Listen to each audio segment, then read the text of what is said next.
Eu vou pedir para quem quiser ter o livro aberto do Evangelho de Marcos. A gente vai fazer algumas referências também ao longo da nossa mensagem. Mas primeiro, pedir que o Deus Pai, Filho e Espírito Santo nos ilumine, nos conduza, nos oriente ao meditarmos a Santa Palavra de Deus. Amém. Faz 5 anos e 2 semanas que eu e minha esposa, a gente chegou aqui em São Paulo. Foi em 2019. Naquela época, há 5 anos atrás, vocês perguntavam: e aí, vocês já desfizeram as malas? Já arrumaram as caixas? Já colocaram as coisas no lugar? E realmente, para quem já fez mudança alguma vez na vida, sabe que isso é difícil. Que leva tempo, às vezes são semanas para você achar o local que você vai colocar aquele quadro, que vai organizar as roupas. E as caixas, elas parece que quanto mais a gente arruma, pior fica, né? Mas chega uma hora que as coisas se ajeitam, chega uma hora que encontram seus lugares e depois de um tempo tudo está organizado. Hoje, 5 anos depois, talvez vocês vão perguntar para mim: e aí, pastor, vocês se sentem em casa? Vocês se sentem em casa aqui em São Paulo? Vocês já se acostumaram com a cidade? É uma outra pergunta, né? Porque uma coisa é você arrumar a casa, outra coisa é você se sentir em casa. Isso leva tempo também, talvez muito mais. Desde coisas muito simples como, por exemplo, que supermercado eu vou? Se tiver um problema, qual hospital que eu vou? Como é que eu vou me localizar aqui no meu bairro? Hoje, depois de 5 anos, eu só saio de Waze, né? Senão eu me perco.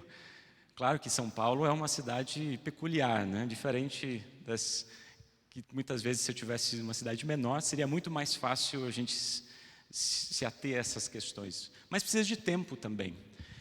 Mas tem questões mais profundas, que é criar relacionamento. São Paulo é conhecido por ser algo intenso, né? É intenso no trabalho, intenso em várias coisas, mas é muito difícil criar relacionamentos. É muito difícil criar relacionamentos.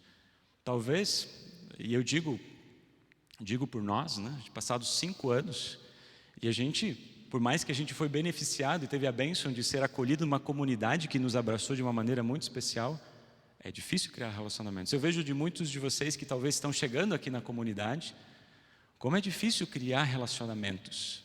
Leva tempo, não leva? E é com calma. Mas chega um momento que a gente vai poder dizer: nós estamos em casa, nessa comunidade, nessa cidade, nos lugares onde Deus nos colocou.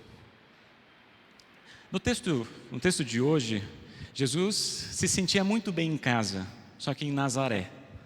Ele praticamente morou toda a sua vida ali, em Nazaré, uma pequena vila, poucas pessoas.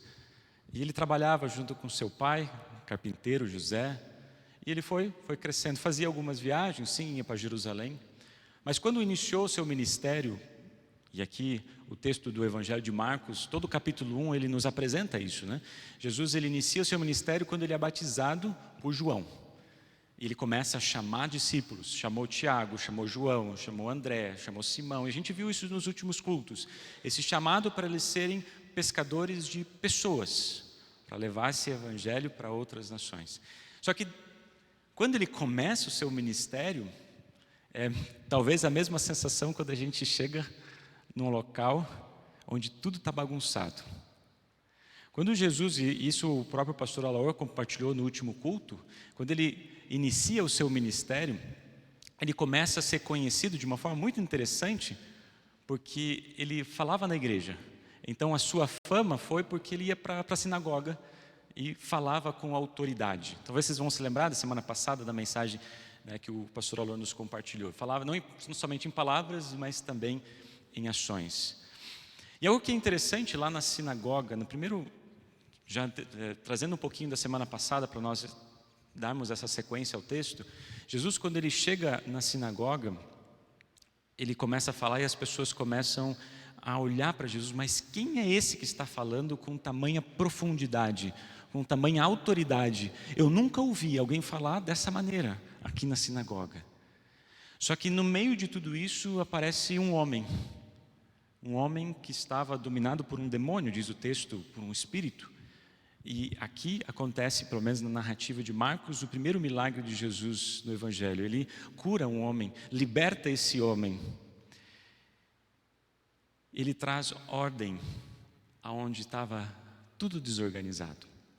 E a gente vai perceber que a partir desse momento, e o último versículo termina assim, né, que Jesus vai por toda a Galileia anunciando o Evangelho nas sinagogas e expulsando demônios. Então, a partir desse momento, e vai perceber em todas as regiões, não só ali em Cafarnaum, mas na região da Galileia como um todo, e chegando até nós, porque a partir desse momento, a mensagem iria mudar profundamente. Onde havia, talvez, não havia clareza, agora Jesus vem para trazer uma revolução, não de violência, mas uma revolução na pregação, no conteúdo dessa mensagem que estava sendo anunciada nas sinagogas e que posteriormente viria a ser anunciada até os nossos dias. Uma revolução. Jesus sai dessa sinagoga depois de ter realizado esse milagre, de ter libertado esse homem e de ter anunciado o Evangelho de uma maneira clara e profunda. O que ele faz? Ele vai até a casa de Simão e André. E ali na casa estava a sogra de Simão com febre em cama. Quem aqui nunca teve febre na vida? É difícil a gente nomear uma pessoa que nunca teve febre. Parece algo tão simples, né? Porque a gente sai de Jesus expulsando demônios e encontra alguém com febre. Com febre.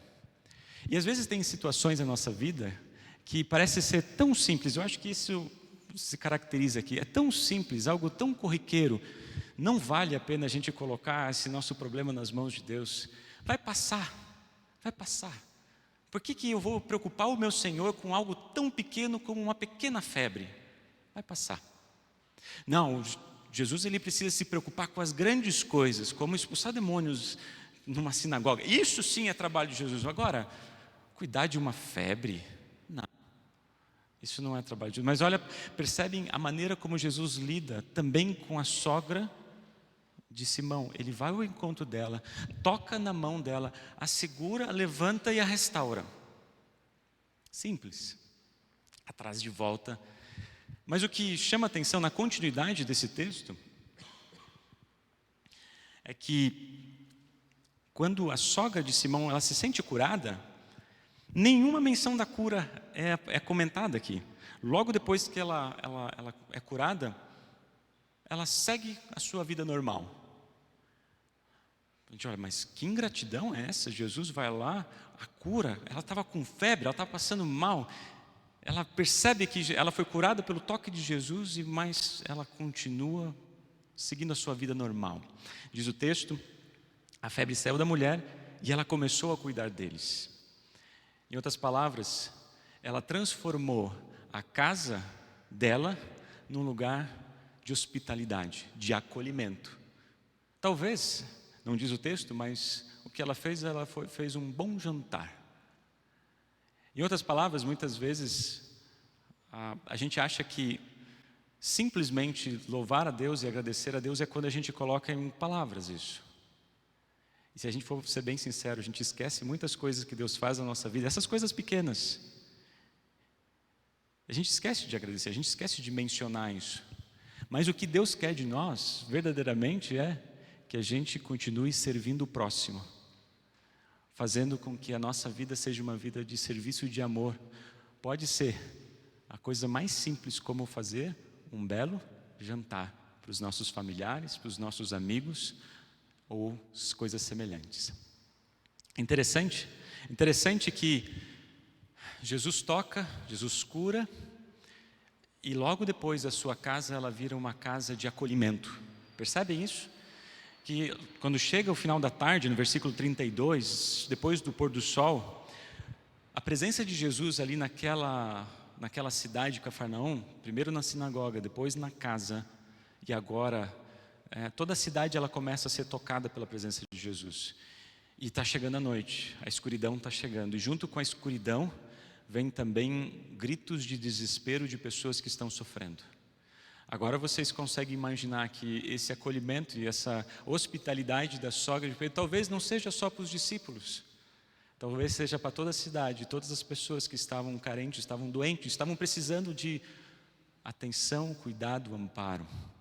E é justamente ali que Jesus olha para, diz que toda a cidade estava ali na porta da casa dela, na janela, ouvindo Jesus falar com autoridade, falando do Evangelho, Jesus abençoando e curando e expulsando as pessoas que estavam dominadas por um demônio.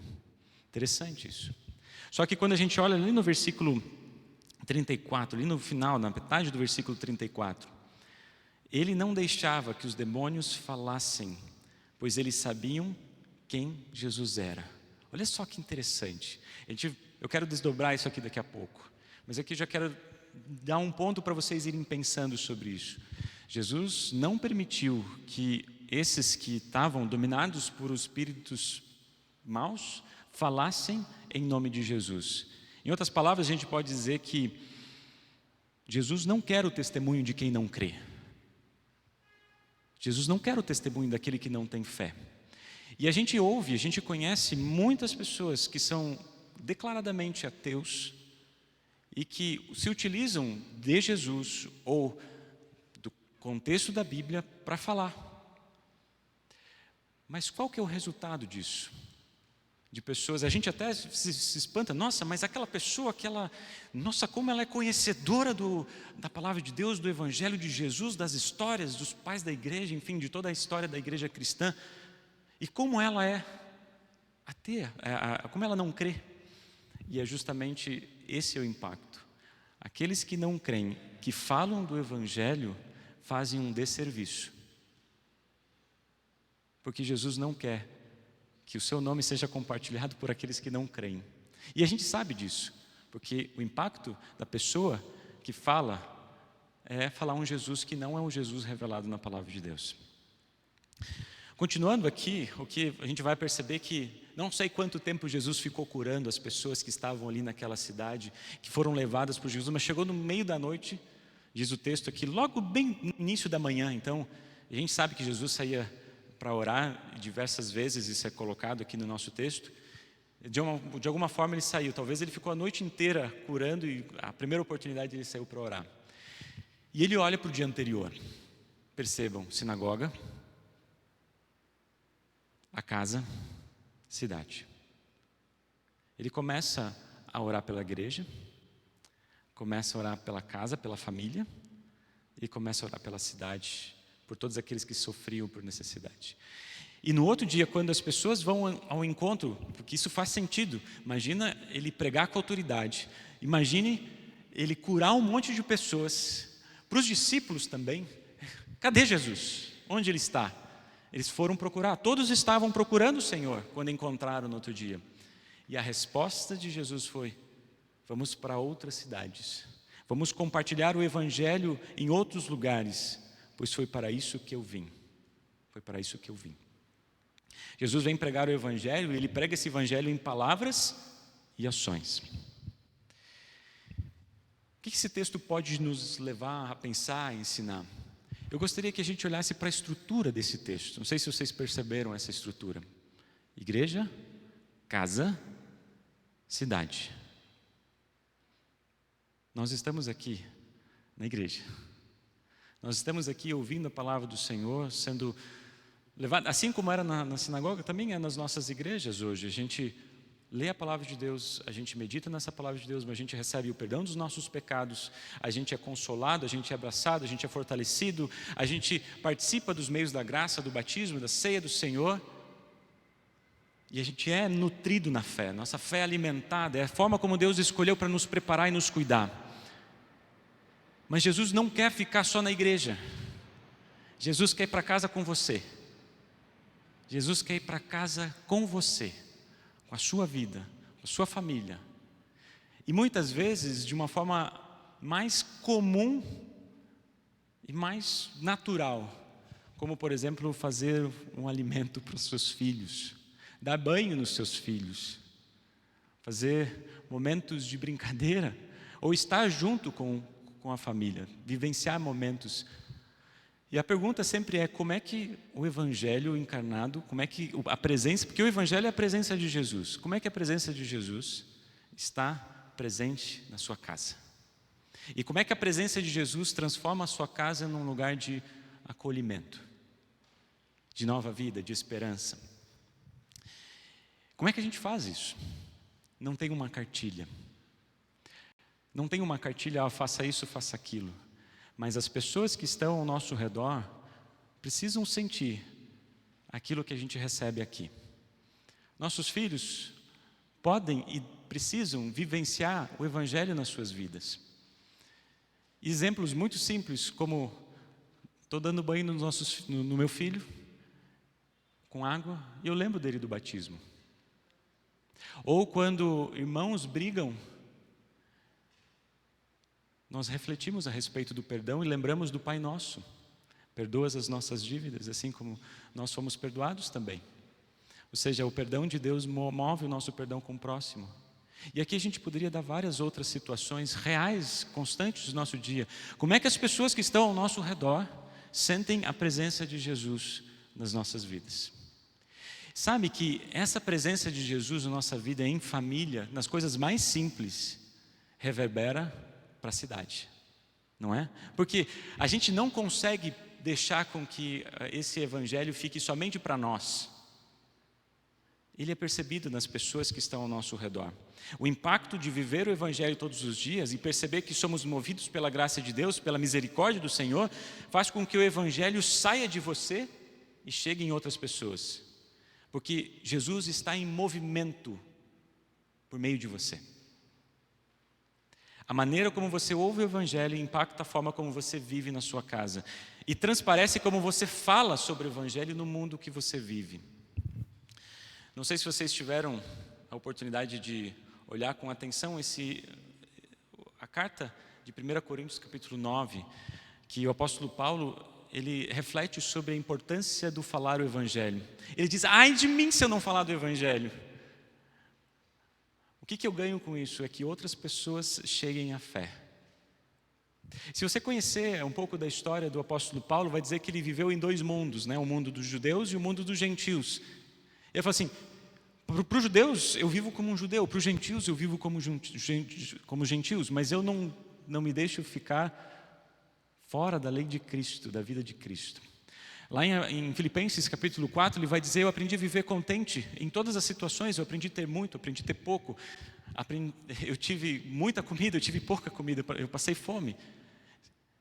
Em outras palavras, tudo isso aconteceu a fim de que eu pudesse levar o Evangelho na vida e no coração de algumas pessoas.